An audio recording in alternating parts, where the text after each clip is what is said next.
Bonjour à toutes et à tous et bienvenue dans votre journal. Il est midi, nous sommes le vendredi 10 mars et voici les titres de l'actualité.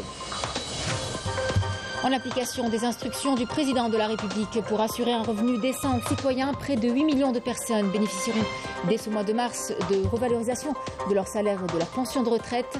En parallèle, Algérie Post renforce ses prestations de services à l'approche du mois sacré.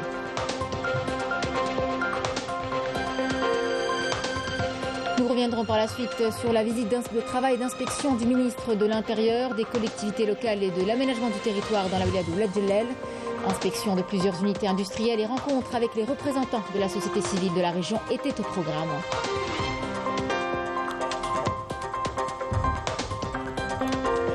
Nous terminerons ce journal avec la belle victoire du cycliste algérien Youssef Reguigui, vainqueur de la 3e et plus longue étape du Tour d'Algérie cycliste 2023, disputée hier entre Boussaada et Biskra. Le compte rendu dans quelques instants.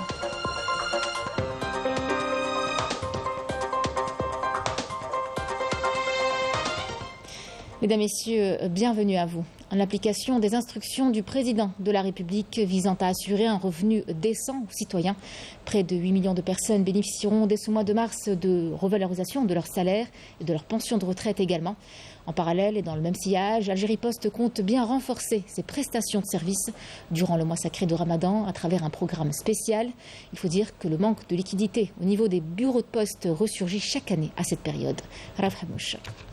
À quelques jours du mois sacré de Ramadan, Algérie Post renforce ses prestations de services. Pour cela, l'entreprise a mis à la disposition de ses clients des agents au niveau de tous les bureaux de poste. Objectif, mieux gérer les opérations des différentes transactions enregistrées habituellement avant le mois de Ramadan. Une fois arrivé au bureau de poste, je ne trouve aucun mal à retirer de l'argent au niveau des dates. Nous sommes très heureux par la modernisation d'Algérie Post. Les prestations sont de qualité. Les distributeurs automatiques sont une aubaine pour les citoyens. Ça nous permet de retirer du liquide sans faire la queue. À travers cette initiative, les doléances des clients sont au cœur des préoccupations d'Algérie Post.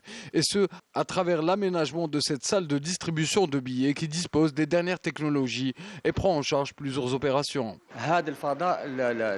Cet espace permettra de réduire considérablement la pression sur les bureaux de poste. Il faut savoir que plus de 30 000 transactions sont effectuées mensuellement, avec un taux de 500 millions de dinars. Rapidité, sécurité et efficacité sont la devise d'Algérie Post. Un secteur qui répond à une dynamique de modernisation et de diversification de ses services à travers un programme spécial visant à améliorer la qualité de ses prestations, notamment avec l'approche du mois sacré. Je vous en parlais également en titre. Le ministre de l'Intérieur, des collectivités locales et de l'aménagement du territoire, Brahim Merad, était hier en visite d'inspection et de travail dans la wilaya d'Ouled Djellel, où il a eu, entre autres, à inspecter plusieurs unités industrielles et eu l'occasion de rencontrer aussi les représentants de la société civile de la région qui lui ont fait part de leurs préoccupations dans le but d'améliorer au mieux les conditions de vie du citoyen. Il s'agissait aussi de rassurer les investisseurs pour générer de la richesse et favoriser la dynamique économique. Une démarche qui fait suite aux instructions du président de la République pour accorder la priorité en termes de développement aux wilayas nouvellement créés. Emma Lessélédel. Fraîchement promu au rang de wilaya à part entière, Ouled Djellel regorge de ressources naturelles agricoles et industrielles qui participent au développement économique du pays. Lors de sa rencontre avec les représentants de la société civile de cette wilaya, le ministre de l'Intérieur, des collectivités locales et de l'aménagement du territoire, Brahim Merad, a mis en avant la volonté du gouvernement à œuvrer pour le développement des infrastructures de base et de soutenir l'investissement dans ces nouvelles wilayas en vue d'améliorer les conditions de vie de leurs habitants. Dans le domaine de l'éducation, nous avons un manque de structure. Il nous faut un collège. L'eau est une nécessité. 25 litres par citoyen, c'est très peu. Les habitants de la commune d'El Besbes vous demandent de réhabiliter le barrage de la région d'El Khelwa et le raccordement des exploitations agricoles à l'électricité. Il faut alléger la pression sur les hôpitaux de la wilaya. Pourquoi pas un hôpital de 60 lits au niveau de la commune de Ras El Miad et un autre au niveau de la commune de Sidi Khaled et un hôpital de 120 lits. Nous vous demandons d'accorder une attention particulière aux jeunes innovateurs au niveau de notre wilaya. Brahim Red a par ailleurs confirmé que le plan national de l'aménagement du territoire sera bientôt finalisé. Il a également rappelé que les insuffisances relevées au niveau des nouvelles wilayas deviennent la priorité de l'État.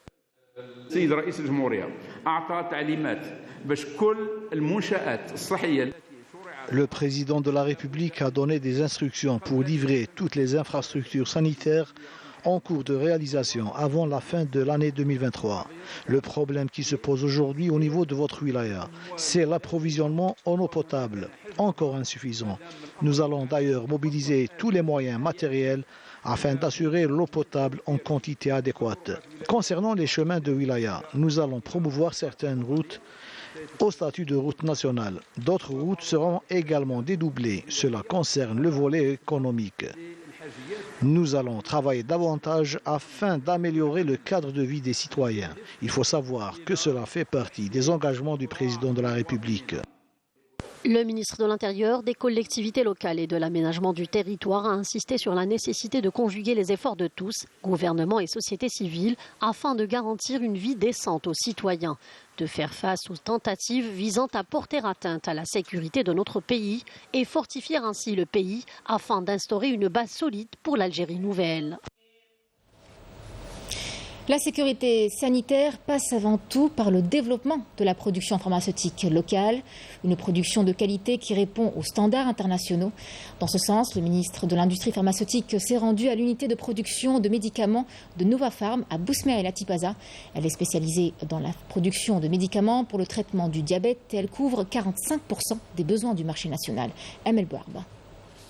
L'Algérie s'est engagée dans une stratégie de promotion de son industrie pharmaceutique à la faveur des dernières mesures initiées pour promouvoir ce secteur stratégique. Plusieurs laboratoires publics et privés participent à cet effort, à l'image de Novapharm, qui couvre 45% des besoins du marché national, avec une production de 20 millions de boîtes de médicaments destinés au traitement du diabète et plus de 40 marques de médicaments génériques répondant aux standards internationaux.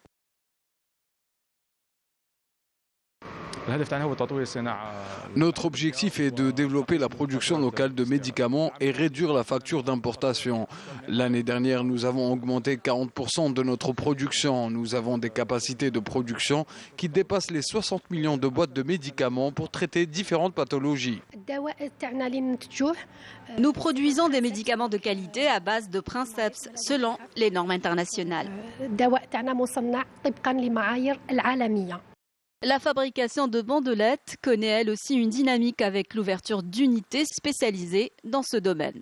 De 2015 à 2019, nous avons fabriqué 4 millions d'unités de bandelettes dans l'entreprise de Bousmer.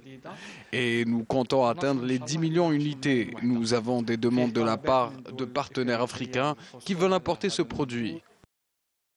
Fleuron de l'industrie pharmaceutique nationale, le groupe public Saïdal développe et diversifie sa production, confirmant ainsi sa position de leader national sur le marché.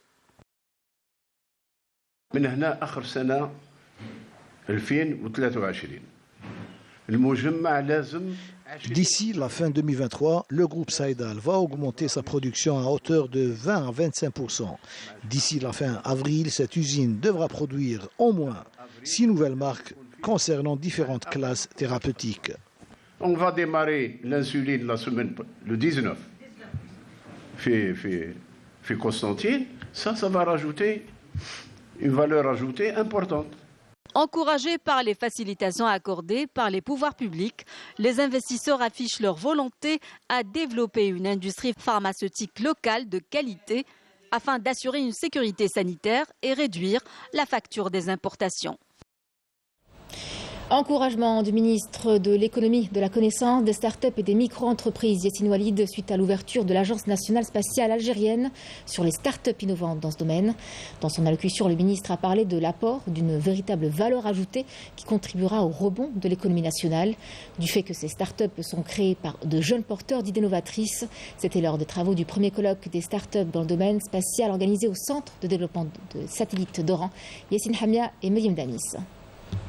Le développement du domaine spatial est au cœur du programme national auquel 45 startups activant dans différentes spécialités prennent part, notamment dans le domaine de la mécanique, des structures, le stockage de l'énergie, les images satellites et l'intelligence artificielle, afin d'ouvrir de nouveaux horizons pour les compétences algériennes. C'est la première et l'unique équipe maghrébine à être sélectionnée à la Spaceport America Cup pour lancer la fusée Atacor. Nous sommes spécialisés dans le Edge Computing et le Edge AI. Nous publions les algorithmes de l'intelligence artificielle. Nous avons un modèle d'intelligence artificielle des entreprises pour résoudre leurs problèmes au niveau technique.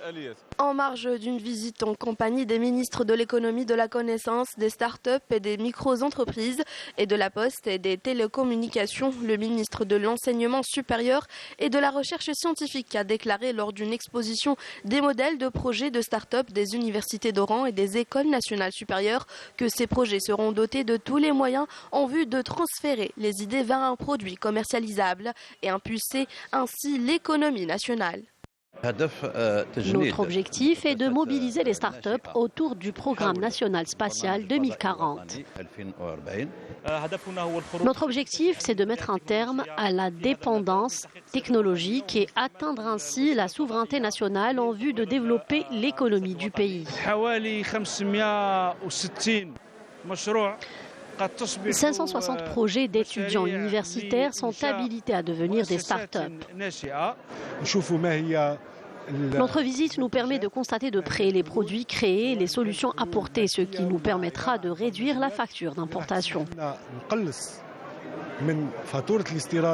Un protocole d'accord a été signé entre le ministère de l'économie, de la connaissance, des startups et des micro-entreprises et l'agence spatiale algérienne afin de renforcer la coopération dans le domaine de l'espace et d'accompagner les startups innovantes dans la conception, le développement, l'expérimentation et la qualification de leurs projets. Et on termine avec du sport et cette petite virée aux portes du Sahara. Le peloton du Tour d'Algérie cycliste 2023 opère aujourd'hui la jonction vers le nord du pays avec le déroulement de la 4e étape entre Biskra et Batna sur une distance de 114,5 km.